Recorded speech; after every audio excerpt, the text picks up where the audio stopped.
Hi, welcome back. I'm your host, Ron Davies, with part 3 of 4 on branding for business builders and QuintyBiz.com. In this part, we're going to be talking about focus within your brand.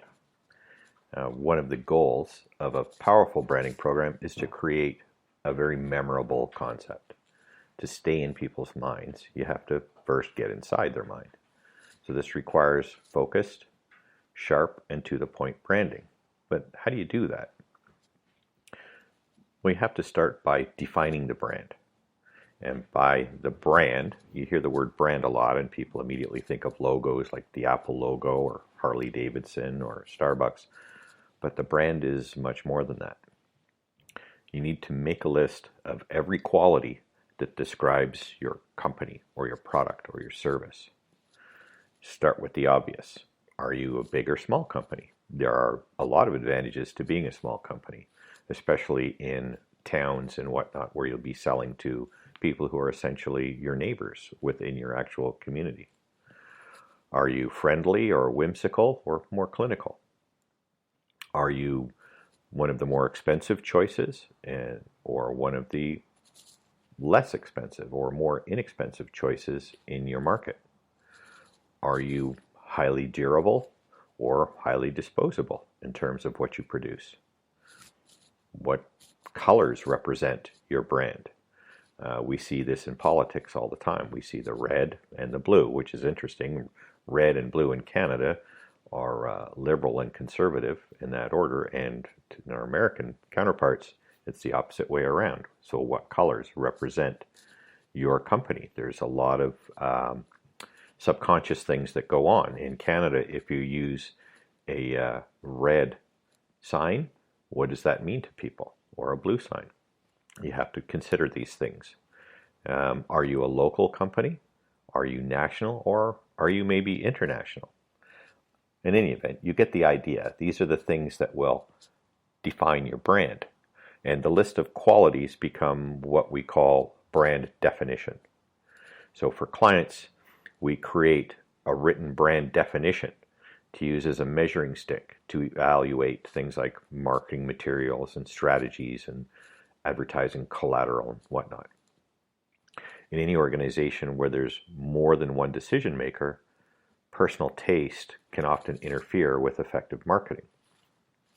To prevent this, we would ask the following question when presenting, say, proposed marketing material to a client.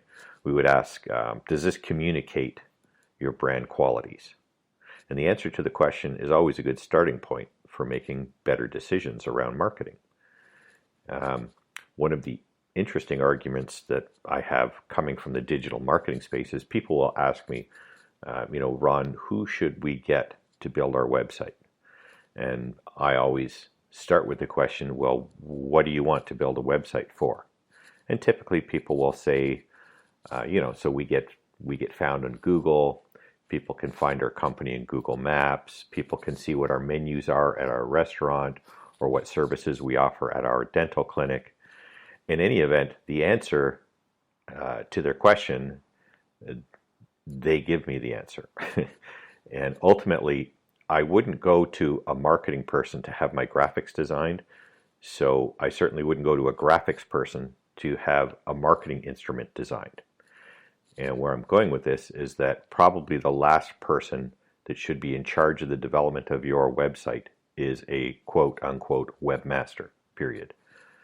There should always be a marketing person that's running oversight. And in a follow-on podcast to this series on branding will be what are the 8 elements that must be on a website. And we'll get to that, and I don't want to digress too far. But this is where the conversations need to start. What's the purpose of these things? Are we communicating the brand qualities? If you spend some time working on what are the brand qualities, what defines your brand, you'll likely come up with a pretty long list. It can get right into what colors of clothing do my staff wear? What does parking look like here?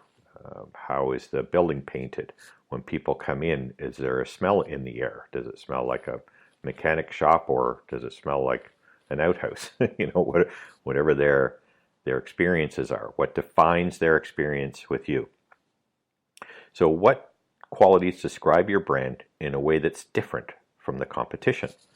One of my new clients a few years ago was a new client. When I first went to their shop, they had an ATV shop. And I went to the ATV shop. I didn't tell anybody who I was or why I was there. I just went in like a browsing customer. And while I was there, nobody came to talk to me. I'm one of those people, I don't like to get descended on by salespeople, but I do like to get offered any help. It's good for a salesperson just to say, "Hi, I'm Bob. If you have any questions, feel free to give me a shout. Other than that, I'll let you do your thing unless you want some help now." And maybe offer the person, a bottled water or a cup of coffee or something like that. These kinds of things build my experience with their brand. And as it turned out, it really wasn't a good experience. I was there over 25 minutes before anybody even came to talk to me at all. So we had to address a number of things because my experience was not good.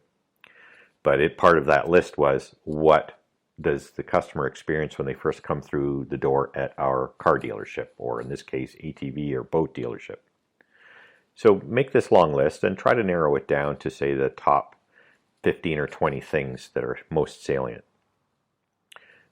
If the key to success in fast food, for example, is it's all about location, then the key to branding success is it's all about differentiation.